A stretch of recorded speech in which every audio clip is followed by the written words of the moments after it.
생각해보면 사람들은 무리에 속하고 싶거나 강한 개체와 친해지고 싶을 때 자신의 약점을 보이는 경향이 있습니다.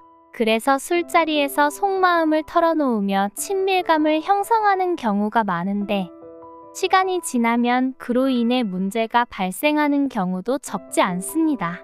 예를 들어 사회에서 새롭게 알게 된 사람이 불과 몇 주 사이에 깊이 친해지고 술 몇 잔 나누면서 자신의 모든 이야기를 털어놓는다면 그 사람 역시 나에게 같은 수준의 신뢰를 기대할 가능성이 높습니다.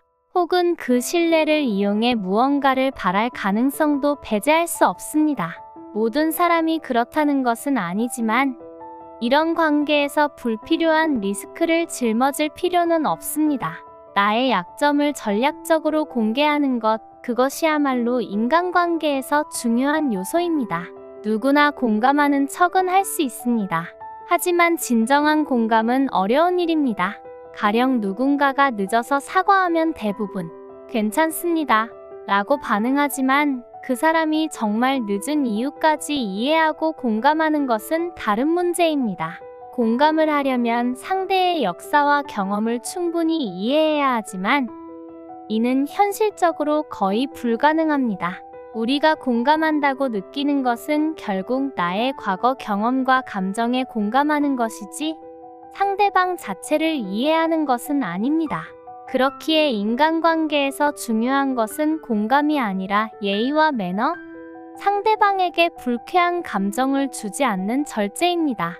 특히 동아시아 문화에서는 관계 중심의 사고방식이 강하게 작용합니다. 개인보다는 직함이나 역할을 강조하는 경향이 있고, 서구권에서는 개인의 이름을 부르는 것이 일반적입니다. 이런 문화적 차이 속에서 우리는 관계에 대한 집착으로 인해 혼자 있는 시간을 견디기 어려워하고 감정을 공유하며 위로받기를 원하는 경향이 있습니다. 하지만 시간이 지나면서 인간관계에서 오는 스트레스는 점점 커지고 결국 자기 자신을 갉아먹는 상황을 초래할 수도 있습니다. 누군가의 성공 이야기를 들으면 진심으로 기쁜 경우는 드뭅니다. 나와 비슷한 위치에 있던 사람이 성공하면 상대적으로 내가 뒤처지는 기분이 들고 그로 인해 불안함을 느끼게 됩니다. 더 나아가 성공한 사람이 당연히 무언가를 베풀어야 한다고 생각하는 경우도 많습니다. 동창회에서 누군가 성공하면 그가 밥을 사야 한다는 식의 기대가 형성되죠. 이러한 심리는 인간 사회에서 피할 수 없는 것이지만 성공을 과하게 드러내는 것은 불필요한 불화를 초래할 수 있습니다. 실제로 진정으로 성공한 사람들은 자신이 얼마나 성공했는지를 자랑하지 않습니다. 오히려 성공을 상품화하여 무언가를 팔려는 의도가 있을 때만 그런 이야기가 부각되는 경우가 많습니다. SNS 역시 이러한 인간 심리를 자극하는 대표적인 공간입니다. 사람들은 자신이 보여주고 싶은 모습만을 철저하게 관리하며 드러냅니다. 현실에서는 어쩔 수 없이 자신의 단점이 노출되지만 SNS에서는 원하는 모습만 보여줄 수 있죠. 더 나아가 SNS를 통해 현실에서는 만나기 어려운 사람들과 접점을 형성하며 마치 그들과 친해진 듯한 착각을 불러일으키기도 합니다.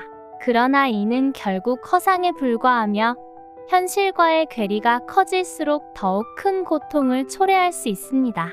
자신이 팔로우하는 사람들은 대개 자신보다 나아 보이는 사람들이고 자신을 팔로우하는 사람들은 그렇지 않을 가능성이 높습니다. 이는 단순히 친구들의 소식을 확인하는 것을 넘어 무의식적으로 비교와 열등감을 불러일으키는 구조를 형성합니다. 소비 역시 마찬가지입니다. 부러움과 부끄러움은 자본주의를 움직이는 강력한 동력입니다. 남들이 하는 소비를 보며 자신도 해야 한다고 느끼고 필요하지 않은 물건을 구입하게 되는 경우가 많습니다. 정말 필요한 물건이라면 고민할 필요도 없지만 고민이 된다면 그것은 불필요한 소비일 가능성이 큽니다. 심장이 떨릴 정도로 사고 싶은 물건이 있다면 거의 100% 불필요한 소비일 가능성이 높습니다. 이러한 소비 습관을 조정하지 않으면 결국 자신이 가진 것들을 남에게 내주는 결과를 초래할 뿐입니다. 행복에 대해서도 생각해 볼 필요가 있습니다. 심리학적으로 보면 인간의 행복은 오랜 기간 진화 과정에서 변화해 왔습니다. 예를 들어 인류가 처음 탄생한 아프리카 지역에 남은 사람들의 행복 호르몬 수치가 더 높은 반면 계속해서 새로운 땅을 찾아 이동한 사람들의 행복 수치는 점점 낮아졌다는 연구가 있습니다. 이는 우리가 늘 만족하지 못하고 더 나은 것을 찾으려는 본능을 가지고 있다는 의미이기도 합니다. 우리 사회에서도 이러한 심리는 여전히 작용하고 있으며 조선시대의 과거 시험부터 현대의 각종 시험과 경쟁 구조까지 끊임없이 현실을 뛰어넘으려는 노력이 계속되고 있습니다. 이러한 경쟁이 경제적 성장을 이끌어왔지만 개인의 행복과는 또 다른 문제입니다. 행복은 지속되는 것이 아니라 힘든 일상 속에서 가끔 찾아오는 순간적인 감정입니다. 그러나 사람들은 끊임없이 더 많은 행복을 추구하려 하고 이로 인해 더욱 불행을 느끼게 됩니다.